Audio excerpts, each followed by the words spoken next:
Askari polisi mmekuwa mnashiriki kwa kiwango kikubwa sana kuwaumiza watu. Na mnaumiza wakati mwingine kwa sababu mnatumwa na viongozi wahuni kama huyu mkuu wa mkoa wa Simiyu. Wake nani? Ukuu wa mkoa brother ni koti la kuwazima.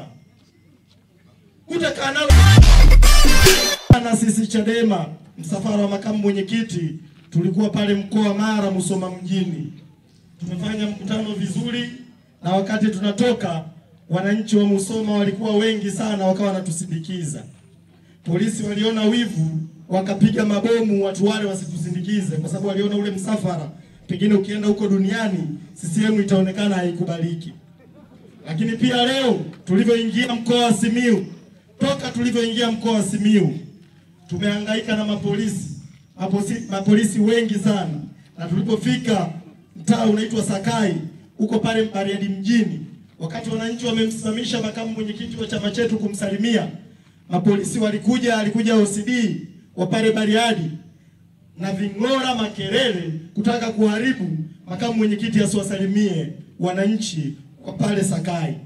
Lakini mheshimiwa makamu mwenyekiti na nyie watu wameatu. Jana wakati tumemaliza mkutano usiku, mimi binafsi wakati natembea kwenye mitandao ya kijamii nilikutana na taarifa ya kifo cha askari wawili wa kituo cha polisi Mererani Simanjiro mkoa wa Manyara. Askari hao ni askari wa usalama barabarani, walifariki kwa kupigwa na radi wakiwa kazini. Nitumie fursa hii kulipa pole jeshi la polisi kwa kupoteza askari wawili.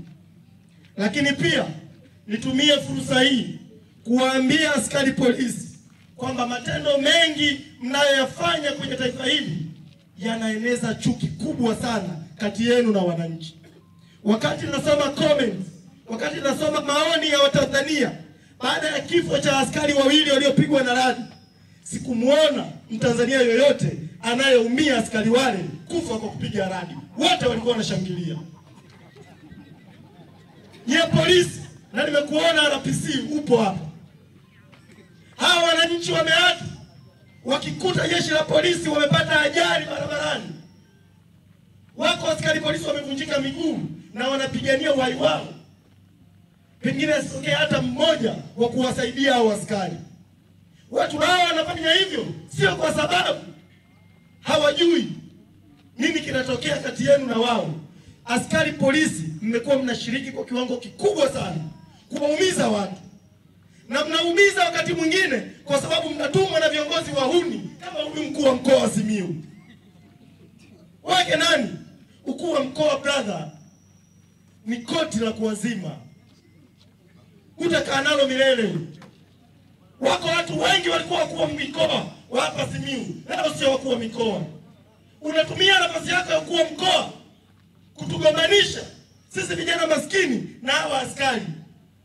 Hawa watu sisi tumesoma nao, na wenyewe ni maskini kama sisi, wamepigika kama sisi, lakini anatokea mtu mmoja amekabidhiwa. Hawa nao ni maskini kama sisi. Hata hizi sare zenyewe wanazoshona hizi walizovaa hizi zenyewe wanajinunulia wenyewe. Ndio maana unamwona huyu ya kwake imeiva kidogo, ya brother imepauka, na wenyewe wamepigika. Lakini wapo watu wamekabidhiwa ofisi za umma kama huyu mkuu wa mkoa kuwatumikisha hawa na kufanya wewe maadui zetu. Sasa nikwambie Kenani, sisi Chadema na hawa Tanzania wanayopigania ni maisha yao, na hakuna mtu yoyote ambaye anaweza akatutisha na akaturudisha nyuma. Kwa hiyo ukome, na tuarudi Simiyu hapa kufanya mikutano kata kwa kata, jimbo kwa jimbo, wilaya kwa wilaya, alafu tuone utatufanya nini. Sitishe bwana. Hilo lilikuwa jambo la kwanza. Jambo la pili, mimi nimekuja kufanya kazi moja ya kitume mkoa wa Simiyu. Kazi ya nini? Na kazi yenyewe sio nyingine, nimekuja kuwasanua. Hebu wote semeni kutusanua.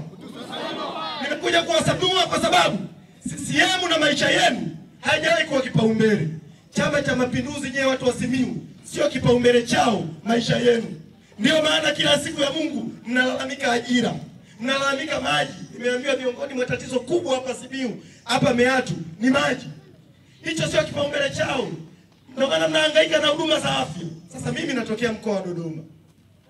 Mkoa wa Dodoma una mawaziri karibia 5. Mkoa wa Pwani una mawaziri karibia 5. Nyie watu wa Simiyu nikiwauliza mna mawaziri wangapi wanaotokea Simiyu? Hakuna. Hakuna, maana yake bora hata Magufuli kidogo alikuwa anawajali. Alikuwa ameteua baadhi ya watu kuwa mawaziri wanatokea huko mkoa wa Simiyu. Kwa Chama cha Mapinduzi akiwajali, ndio maana nimeambiwa hapa mna madini. Waziri wa madini anatokea Dodoma. Mimi kwetu Dodoma. Kule Dodoma sisi tunalima karanga. Sasa waziri wa madini ameteuliwa kutoka mkoa ambao shughuli wanayoifanya ni kilimo cha karanga. Nyie watu wa kanda ya Ziwa mna madini. Baada hata waziri atokea huko, hata waziri hajatokea huko. Sasa Waswahili wanasema mpende akupendaye, asiyekupenda ufanyeje? Unakutana na mtu yuko Simiyu, yuko Meatu, eti mimi Chama cha Mapinduzi. Dodoma kipo chuo kikuu kinaitwa chuo kikuu cha Dodoma, ni mali ya serikali. Nyie kanda ya Ziwa hamna chuo kikuu. Chuo kikuu pekee mnachokilingia ni chuo kikuu cha Sauti, mali ya kanisa Katoliki. Nyie hapa hamna hospitali ya rufaa. Sisi Dodoma kuna hospitali ya rufaa ya mkoa wa Dodoma. Kuna hospitali ya rufaa, hospitali ya Benjamin William Mkapa. Hizo zote ni hospitali za rufaa na hospitali ambazo ni mali ya serikali. Nyie hapa hamna hospitali ya rufaa hata moja. Hospitali ya rufaa mnayoilingia ni hospitali ya Bugando.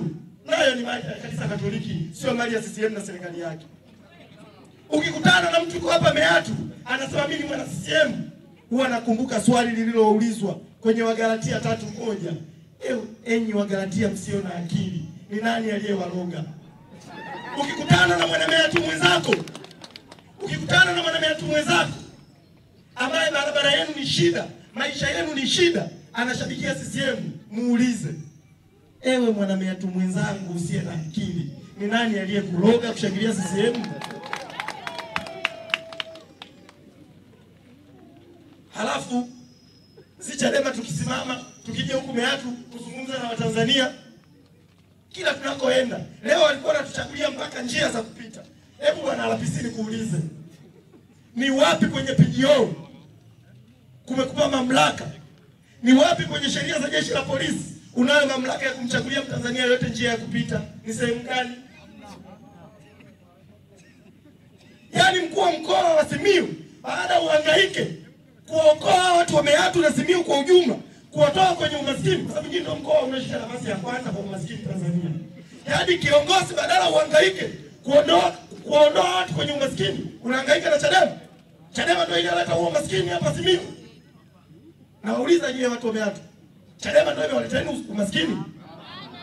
Maana baada ya kusema hayo, niseme jambo la mwisho. Deni la taifa limefika trilioni 97. Watanzania mko milioni 63. Ukichukua trilioni 97 ukigawanya na milioni 63 ya Watanzania wote, maana yake kila aliyopo hapa anadaiwa milioni 1.5 milioni. Ndugai alisema ili taifa linavyoelekea hivi kuna siku litakuja kuuzwa.